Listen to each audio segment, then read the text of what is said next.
Howdy folks, Son of Virginia here, and I know I've talked about the emergency escape video, but I'm not going to do one of those. If you want information about emergency escapes, escaping evasion from urban and rural terrain, I recommend, there's tons and tons and tons of content on YouTube about that. Go check one of them out. I would personally recommend Grand Thumb. He has an excellent series on how to adapt civilian to military techniques, TTPs and stuff. Excellent videos.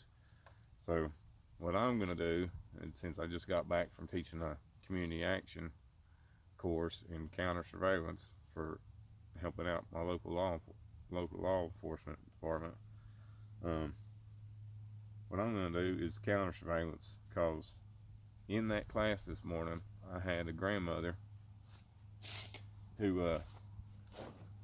who's taking care of her grandchild, right?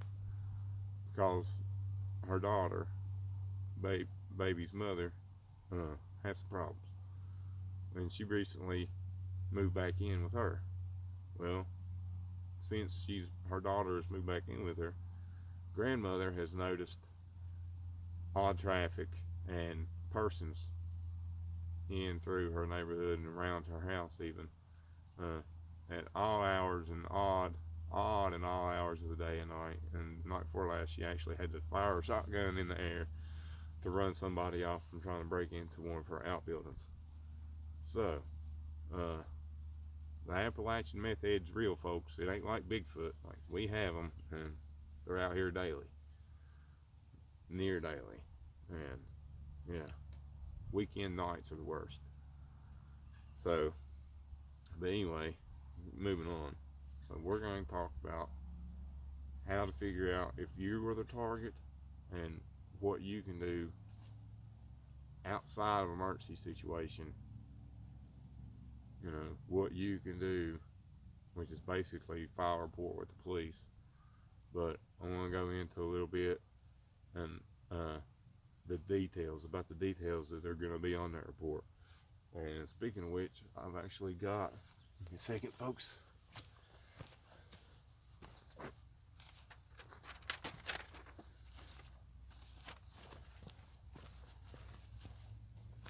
Here you go. Y'all can. I don't know if that'll come in good or not. Y'all can. I would pause it, and you can write something similar with your hand. Pause that. That's pretty much what the report that your higher authority law enforcement. This is pretty much it. It looks very, very similar to this. Okay, so if you got this, say you're that grandmother and you've got this, then you can make copies of it, and you know how to fill it out. You know what you're looking for, right? And that's kind of what we're going to go into with this video. And I apologize right now for having my CPs on.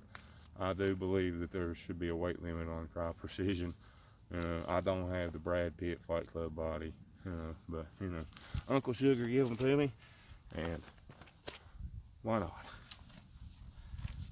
Well, actually, I had to wear them this morning because, like I said, like that little community action course, that was after so you got this. All right, we know what we're going to look for, what sex they are, race, the any scars, marks, they're wearing a hat or not, what color's the hat. All right, let me put this down here. So, common things right here that we have or can have in our own home. Right, we got binoculars, a spotting scope, which I love these. I don't like that. I never did like that angled, but they're awesome. Digital cameras, zoom, shoot video, take stills. Great. GoPros. Yeah. And again, recommend binoculars. Your emergency situation, even if you're not right now, like I recommend buying you a ham radio, Baofeng. That's fine. These things saved numerous lives in Helene, like for real.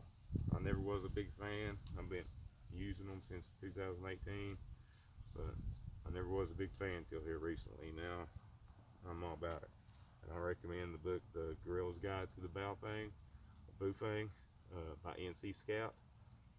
Excellent, excellent, excellent work, and it's available digitally in PDF form, or you can buy it in hard copy paperback. But I highly recommend that if you've got one of these. And something we carry with us every day, all the time, our phone. Probably one of the best tracking and anti-tracking devices that you could ever ask for. Everything that I just showed you, the binoculars, the digital camera, all that, is all right here. And if you are having to perform an emergency escape to get out of an area and you're hiding behind a corner or whatever, you can use this as a mirror. So I can almost guarantee you that nobody's got a signal mirror in their pocket. Going on to that, when this fails inside an emergency situation and you are the target of the surveillance, you're gonna have to do one of two things, right? Direct action yourself, or DD, get out, bug out. Now, what happens if you're detained, or like say you just got out of the hospital? They just released you from the hospital and you're pretty much stranded. I'll give you a good example with this. Like on my first job ever, I was compromised. So I was compromised, got in a scuffle. Cops showed up. Ambulance showed up. I took off in the ambulance. As I was in the ambulance, I made my phone call, my contingency phone call, and I only had like 4% on my phone. So I make my contingency phone call, notify them of the incident, and then I'm separated from my vehicle. And I had to make it back to my vehicle. So sitting in the hospital, I escaped the hospital. I just left the hospital, and I get out, and what I didn't know at the time is my left eye was hurting like hell, but I had a scratched left cornea. I had a big punk knot on my hip, and another big one on my elbow, and another little small punk knot on the side of my head from the scuffle. Well, so there it is. I get out, I leave the hospital about 6:30, 7 o'clock in the morning, and I have nothing but what's in my pockets. And come to find out, my vehicle is 22 miles away. So what do? I walked 22 miles, and still didn't get to my vehicle. The way it was set up, I don't know. I was right in front of my vehicle, but didn't see it for like 4 hours. Anyway, I made my point of contact, got out, everything's okay, went back in. Hot damn. Well, trying to figure out where and how I was compromised that led to that situation anyway. Like, sometimes just, shit happens. I mean, it wasn't anything I did, it just, shit happens. I had been, anyway, we're not going to get into it. Anyway, counter surveillance and how to figure out if you're the target. Right? Well, you are your best detective, I guess. You are the one that can determine whether something's unusual for your neighborhood or your workplace or not. Like you know what I'm saying? Like your cousin from Pennsylvania or wherever, he comes down here, is completely different, right? He's not gonna, or they are not gonna know your area unless they observe a little bit, and that's what we're doing. That's all we're doing. It's just basic observations that we can do to determine if say you're in that grandmother's position or not, to determine if her daughter is what these folks are hovering around and probing her property for.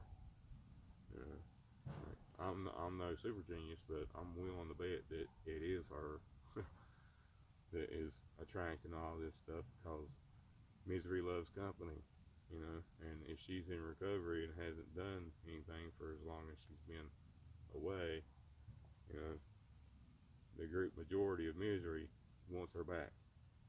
And it's gotten a little nutty around here with these meth heads and shit. Like Appalachian meth head people, it does exist. It's not Bigfoot. They are everywhere.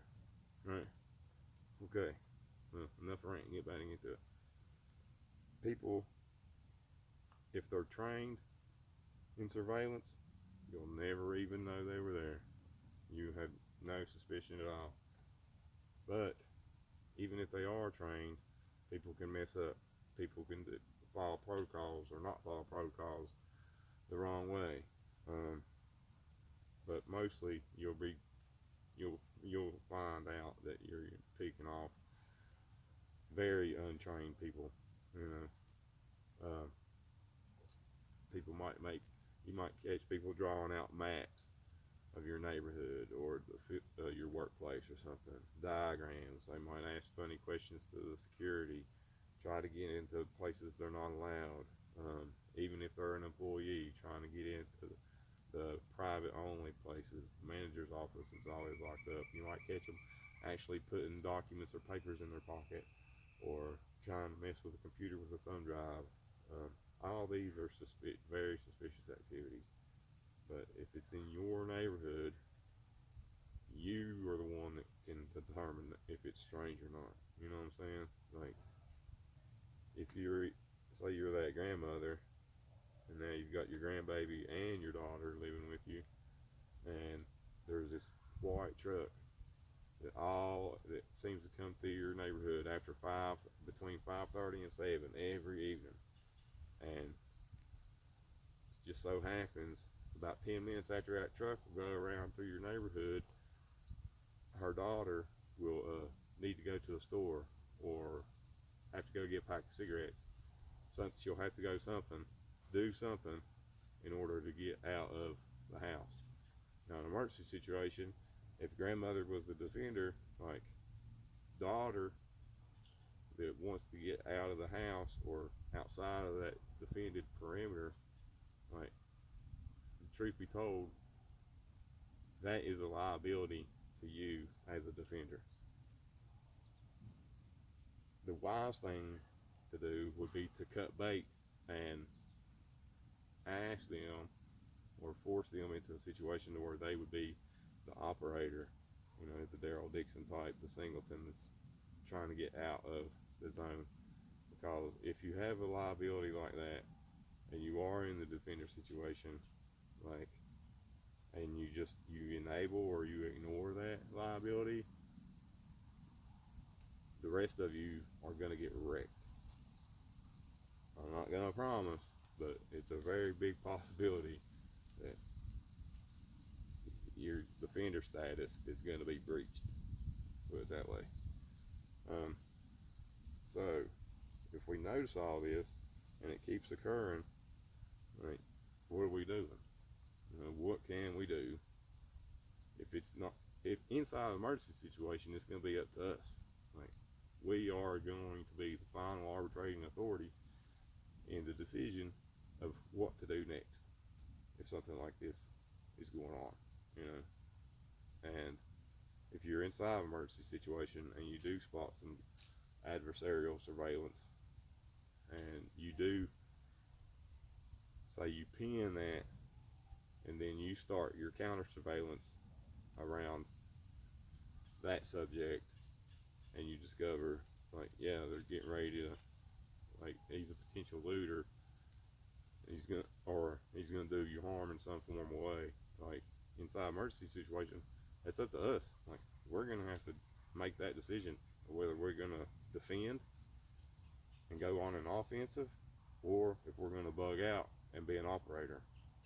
But outside of emergency situation, in regular everyday life, you're gonna, if you're at work, report it. Report it to your manager. Report it to the shift commander of the security department that is at your workplace, if there is one. Or if it's not happening in work, you go to the higher authority. Go to your local police department. Uh, Personally, I recommend going to your county sheriff's department instead of your local PD department, because county sheriff has more jurisdiction, and yeah, well, at least that's the situation where I live. Like, I wouldn't trust my local PD to carry my water down the hill. So I personally would go to the higher authority over them and to go to the county sheriff's department. Okay, so we do that. What happens to our report after we take it to, say, the security department at our workplace? Is anything going to happen? Well, honestly, probably not. Probably nothing's going to happen. If you file a report with your security department at a workplace, all they're going to do is turn it over. They'll analyze it or whatever, but all they're going to do is turn it over to your local PD, and then they might peruse it or do some due diligence. More than likely, not do any due diligence and just file it away in the SAR database, which stands for Suspicious Activity Report Database. And when your report goes into that, the FBI, all the intelligence centers, the National Intelligence Apparatus, the FBI, state police, everybody has access to that report. And what usually happens is the FBI's field intelligence groups, they scan and analyze those reports on a weekly basis, right? So let's say that granddaughter, you're the grandmother, and granddaughter, or her daughter, has brought in bad elements, right? And they're watching your house, but they're not watching for you. You figured out they're watching for your daughter. So you filed a report, and say maybe turns out that the dude that's you know trying to lead your daughter down the bad path again actually turns out to be number 3 on somebody's bad guy list somewhere. Well, holy shit, Batman, what now? Well, it'll go into the SAR database, like I said, and then the field intelligence groups of the FBI analyze them on a weekly basis.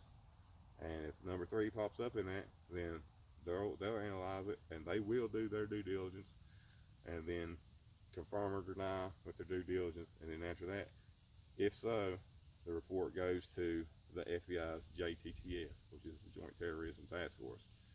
And if bad guy number 3 is the one that's clocking your house or stalking your daughter, and the FBI's Joint Terrorism Task Force gets that, and he is number 3, like, you ain't gonna have to worry about him no more at all. So, but inside of emergency situation, it's up to us.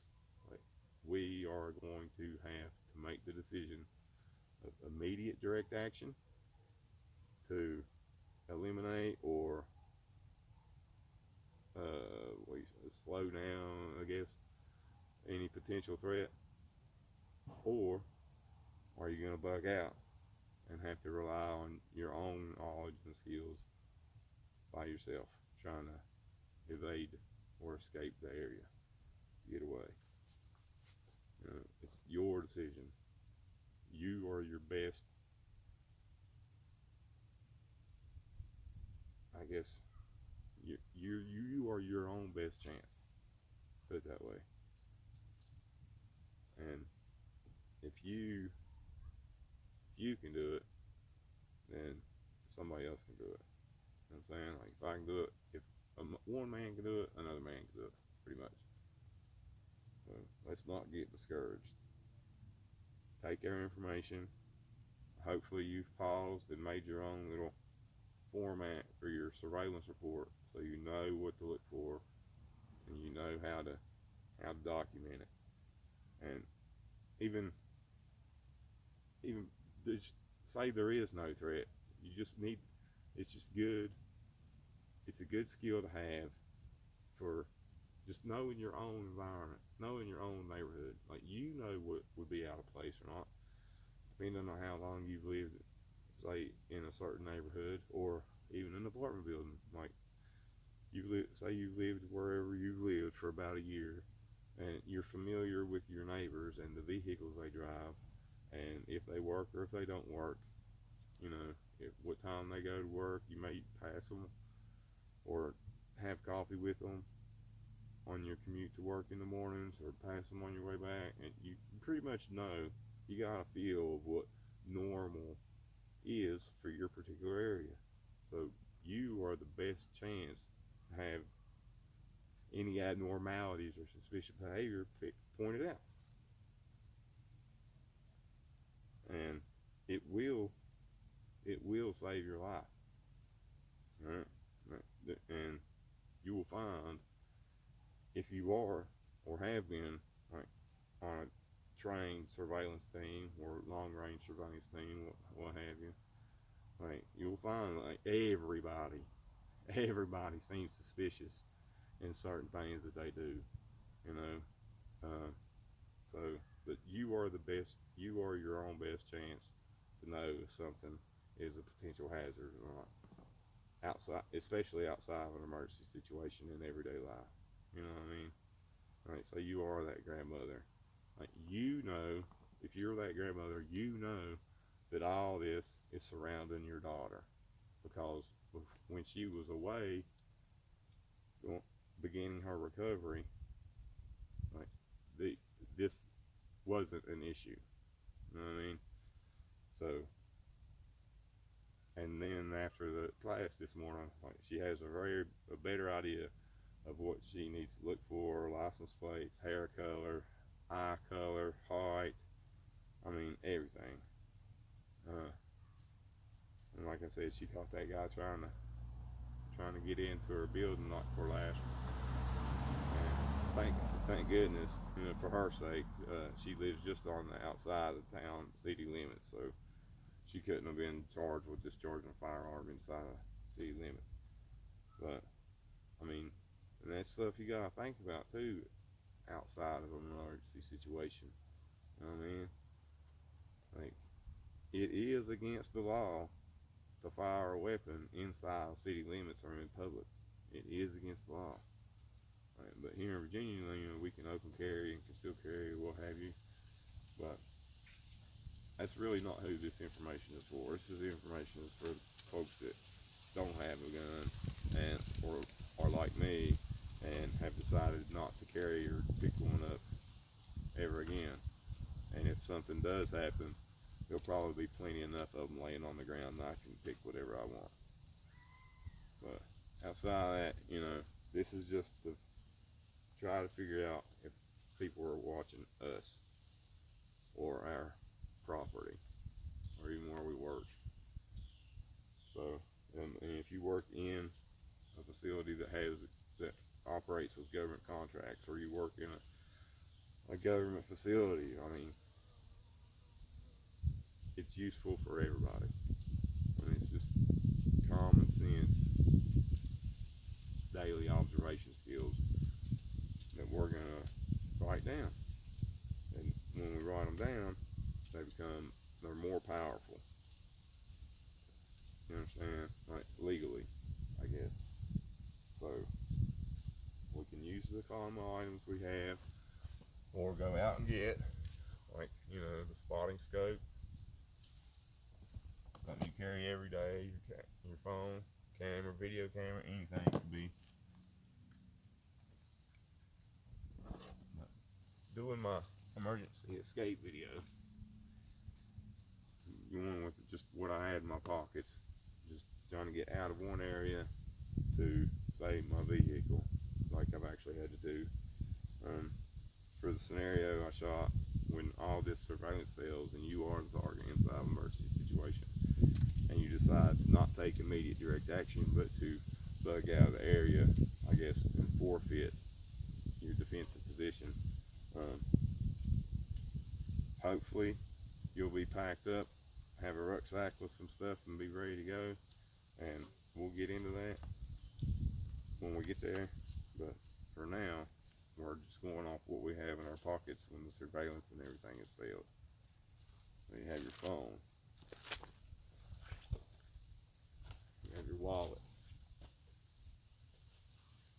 pocket knife. Hopefully everybody carries a pocket knife. And even if you don't smoke, I recommend the Bic lighter. But with the proliferation of methamphetamine and THC wax and all that other crap, every store now carries, right beside the Bics is a torch, a single flame torch, which I would recommend if it wasn't for that little ignition right there. The more analog you are, the better off you'll be. So with the Bic, I got about, I don't know, about 20 feet of 550 cord wrapped around it, and then 3 wraps with some duct tape around that. I mentioned my pocket knife. So all we have a pocket knife, we have a phone, we have a lighter with 20 feet of 550 cord, and about 6 inches of duct tape. And we have our wallet. Inside my wallet, folks, I have a little card tool. If I can get that here.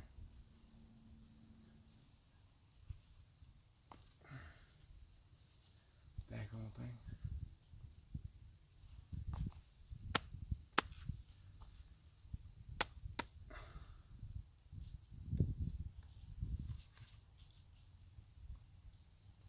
Anyway, you get the damn point. Hell, look, I ain't never seen such a thing. Well, yeah, I can't get this little thing booger out. Oh, here we go. Right. Alright. In my wallet, I have this. I don't know, it's probably aluminum. It's metal. It's metal little multi-tool wrench thing. Alright. Additionally, I have this, what I call my master key. And that's just a credit card size, thin piece of metal. That in it. It's supposed to be a bottle opener. Or at least that's what it said on the thing when it was sent to me. I got this for my birthday from WROL, I think. But yeah, speaking of that, I also quit smoking. You know why?